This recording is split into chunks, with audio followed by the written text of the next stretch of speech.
Bonjour à tous les auditeurs et bienvenue à cette nouvelle émission de Point de vue partagé qui, je l'espère, sera moins longue que la première, qui parlait d'ailleurs du conflit ukrainien.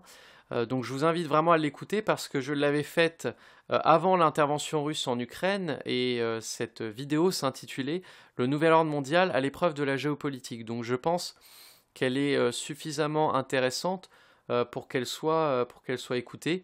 Donc je vous invite vraiment d'aller la voir parce que vraiment je l'avais fait avant l'intervention russe et elle est criante d'actualité.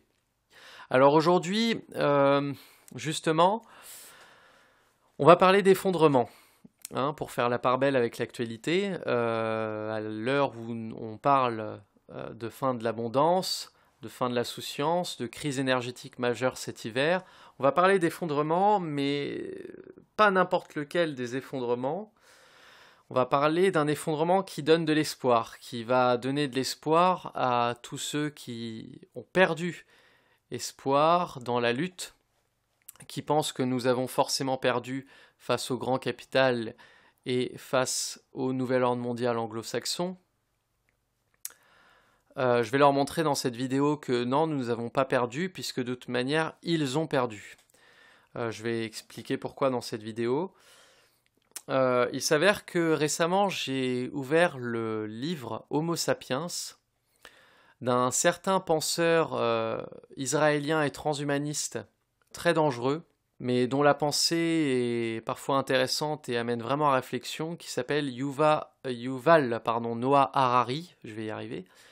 Alors Homo sapiens, c'est le premier tome d'un triptyque qui tend à nous amener à penser que nous allons vers une fin de l'histoire, et que cette histoire a commencé quand les hommes ont créé les dieux, et qu'elle se terminera quand ils deviendront dieux eux-mêmes par la révolution transhumaniste que Harari appelle lui-même de ses voeux, puisqu'il est transhumaniste lui-même. Alors, malgré la dangerosité de la pensée d'un tel homme, dont les essais se sont énormément vendus et qui a notamment inspiré un certain Laurent Alexandre en France, il y a des choses intéressantes et qui amènent à réflexion, et notamment au début du livre Homo sapiens, il tend à démontrer que si les hommes ont réussi à coopérer en grand nombre, c'est parce qu'ils avaient créé des fictions. Donc s'ils étaient passés d'un groupe de chasseurs-cueilleurs de tout au plus 100 individus, qu'ils arrivaient à coopérer à 100, mais pas à plus à l'époque où l'Homo sapiens vivait et cohabitait avec Néandertal, à carrément des empires, des nations et des royaumes, c'est parce qu'ils avaient réussi à créer des fictions et des mythes qui permettaient aux hommes de coopérer plus facilement entre eux, parce qu'ils croyaient à ces fictions et ces mythes. Donc du coup, ils étaient transcendés par un idéal commun, des valeurs communes, et une vision commune, une culture commune. Yuval Noah Harari prend deux exemples intéressants. Il prend le code d'Hammurabi, le code du fameux roi Hammurabi, qui est un code juridique, qui définit une société à trois classes, une classe d'hommes libres, une classe d'hommes mi-libres, mi-esclaves, et une classe d'hommes esclaves. Et cette société hiérarchique, Hammurabi la légitime en faisant intervenir les dieux.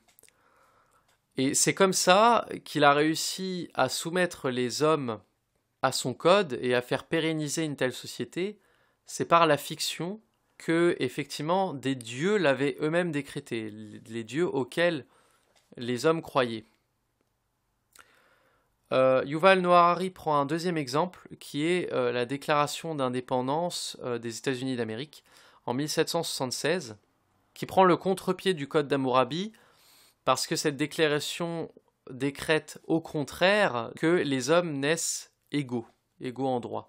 Ce qui est d'ailleurs très hypocrite, parce que cette déclaration, comme la déclaration des droits de l'homme et du citoyen en France, a été écrite par des gens privilégiés, des gens ayant une bonne condition, des gens qui avaient un certain pouvoir politique, puisqu'ils pouvaient écrire cette déclaration, qui faisait en fait partie de la bourgeoisie et qui était donc privilégiée.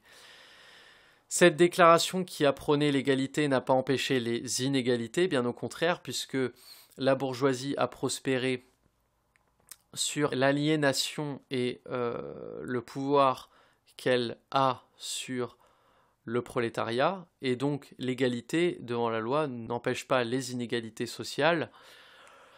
C'est une déclaration très hypocrite, hein. Un bourgeois est égal devant la loi à un prolétaire, pourtant il y en a bien un, effectivement, qui est bien plus privilégié que l'autre. Mais en tout cas, cette déclaration d'indépendance des États-Unis, comme la déclaration des droits de l'homme et du citoyen en France, a fondé un mythe, en fait, a fondé un mythe fondateur dans la société, un mythe égalitariste, en fait, que tous les hommes, effectivement, seraient nés égaux. Voilà. Ce qui est faux, puisque les hommes sont différents entre eux, et la différence, c'est le contraire de l'égalité. Et pareil, cette déclaration-là a fait intervenir Dieu, le Dieu monothéiste chrétien. Alors les Américains sont évangélistes et protestants et non pas catholiques, hein, ce qui est une nuance très importante d'avec la société française notamment. Alors ce qui est intéressant avec Yuval Noah Harari, c'est pour ça que je parle de ça, il écrit que finalement ces récits imposés, ces fictions imposées aux hommes peuvent être mis en échec par la démystification en fait. Par ailleurs, un récit basé sur un mensonge est d'autant plus facilement démystifiable. Et donc, si la fiction s'écroule dans la tête d'une majorité de gens suffisante, alors elle n'existe plus. Le peuple ne croit plus à ses dirigeants et, en quelque sorte, aspire à autre chose. Ce qui amène indéniablement, ou assez généralement, à une révolution. Qu'elle soit violente ou pas, hein. Mais une révolution civilisationnelle ou politique. Et là, j'en viens à l'actualité.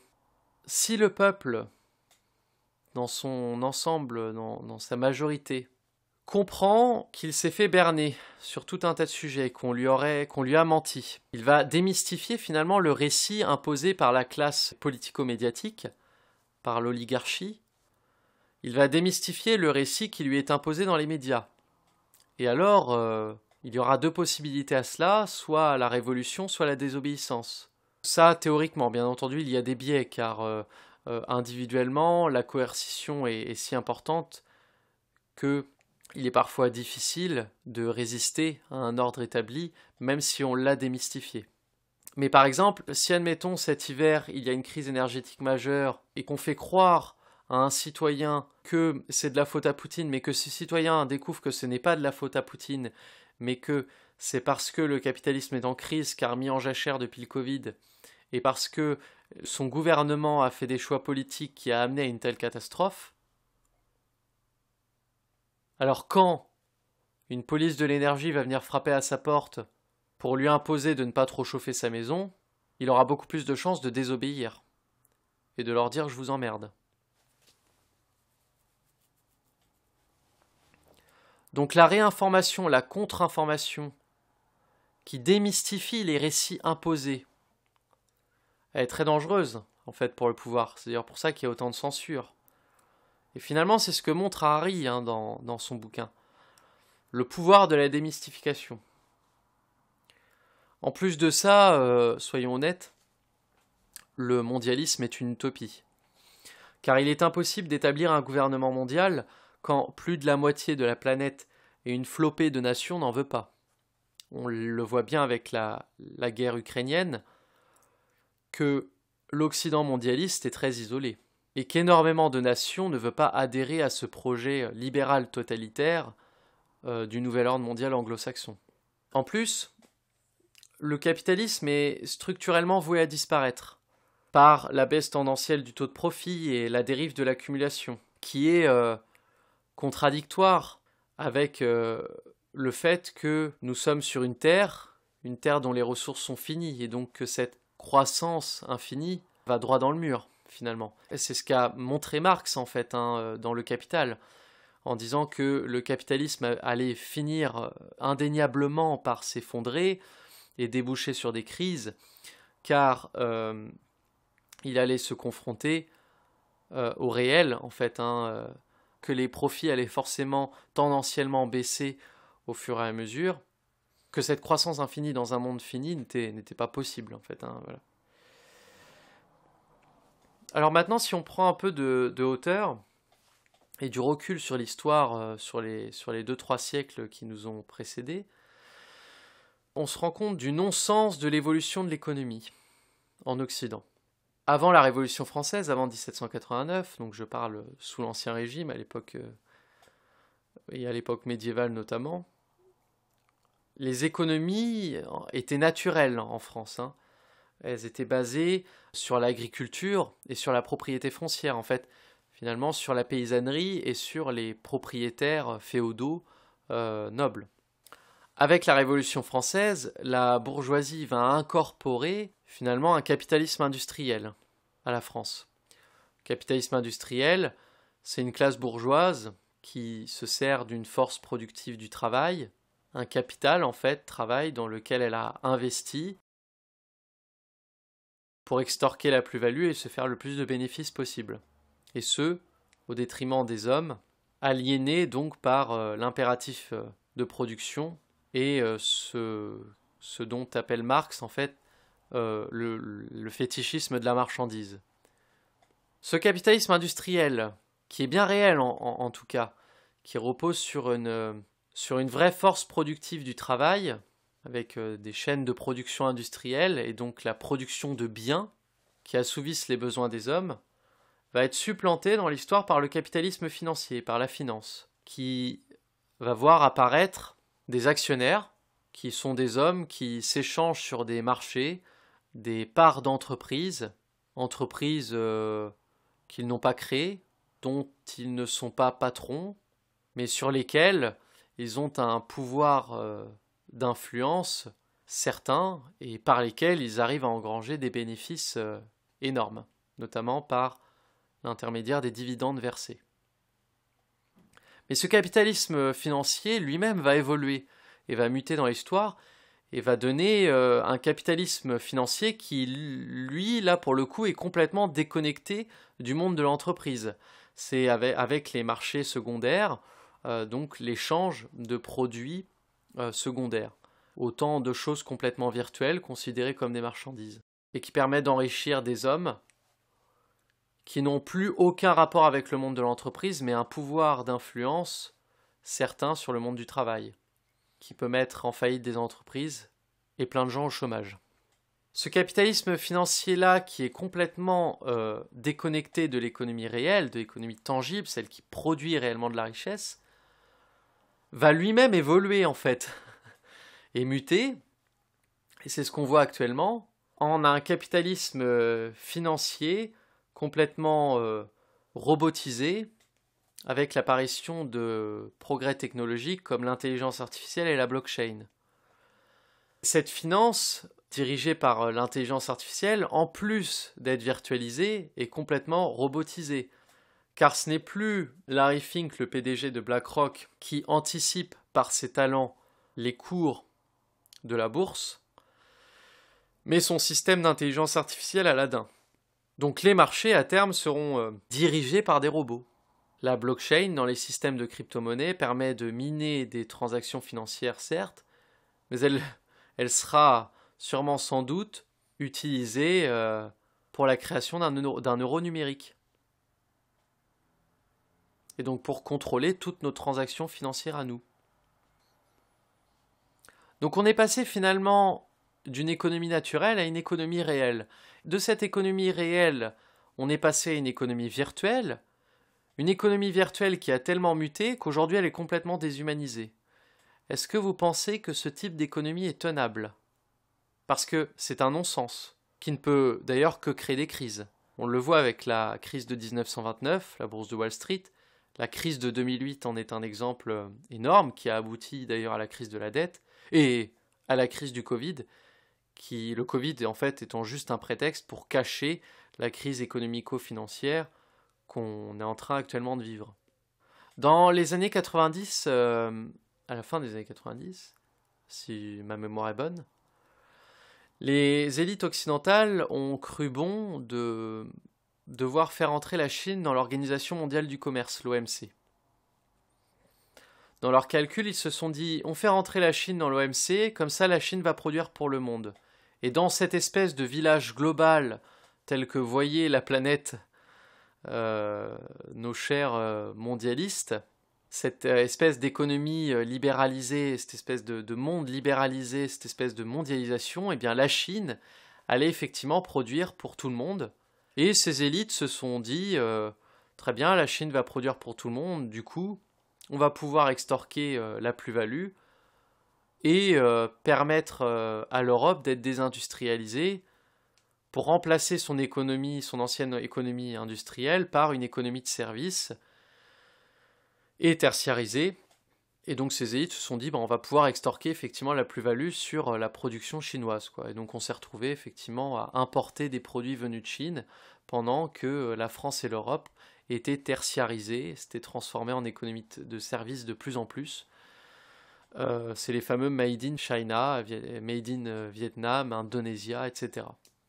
Et donc nos élites dirigeantes ont sciemment orchestré la désindustrialisation en Europe dans les secteurs classiques des premières et deuxièmes révolutions industrielles. En fait, les secteurs qui produisent réellement de la richesse, qui produisent réellement de la valeur, en fait, qui produisent réellement du travail, les secteurs de la manufacture, du textile, de l'automobile. Et pourquoi ces élites-là ont fait ça? Eh bien parce que ces secteurs-là, en fait, n'étaient plus assez rentables. Et donc on en revient finalement à ce que disait Marx sur la baisse tendancielle du taux de profit. En fait, toute la stratégie du capitalisme, ça a été dans l'histoire de payer le moins de coûts possible, d'abaisser le plus possible les coûts. Si vous regardez aujourd'hui les entreprises qui rapportent le plus, qui ont le plus de bénéfices, ce sont les GAFAM, Google, etc. Donc les entreprises de la troisième révolution industrielle, la révolution numérique. Et à chaque révolution industrielle, on abaisse les coûts comment? Parce qu'il y a moins de travailleurs. À chaque révolution industrielle, le nombre de travailleurs qu'il faut diminue. Et donc la force productive du travail diminue en coût. Donc on augmente les profits pour parer à cette baisse tendancielle qu'avait relevé Marx dans l'histoire.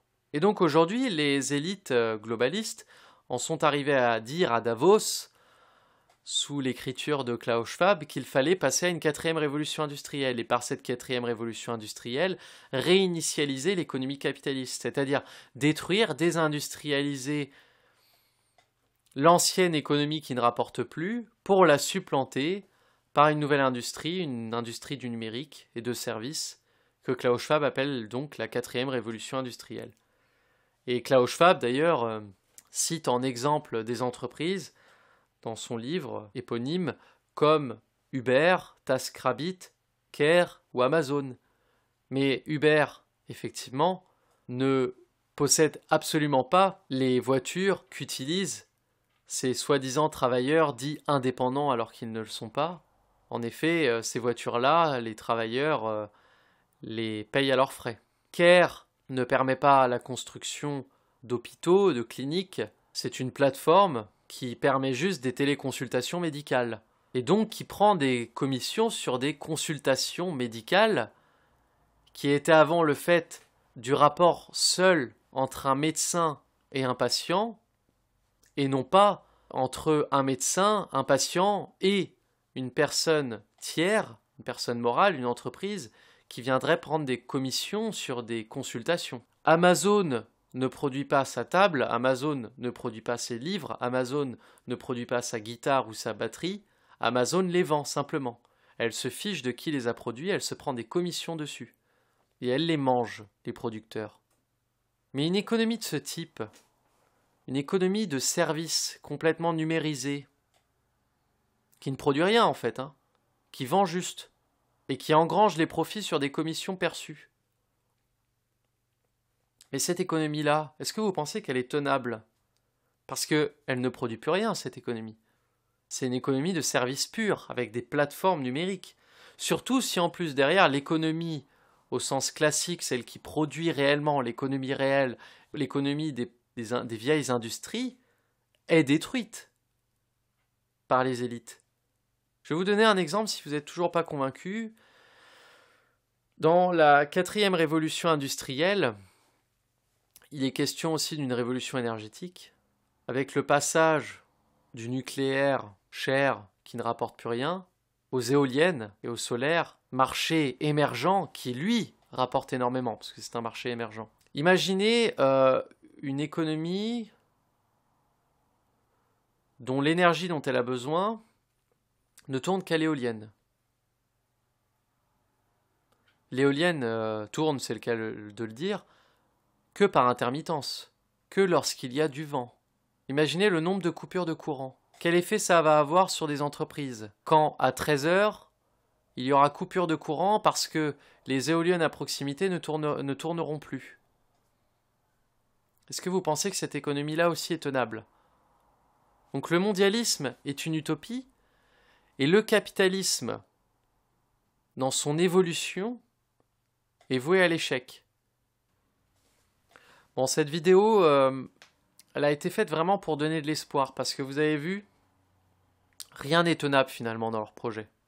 Et même si on va devoir se serrer les coudes, même si on va vivre encore sous le totalitarisme et le contrôle social, sachez que ceux qui nous imposent ce contrôle ont perdu. C'est pour ça qu'ils sont aussi acharnés et aussi pressés. Je pense qu'ils ont véritablement perdu, vraiment.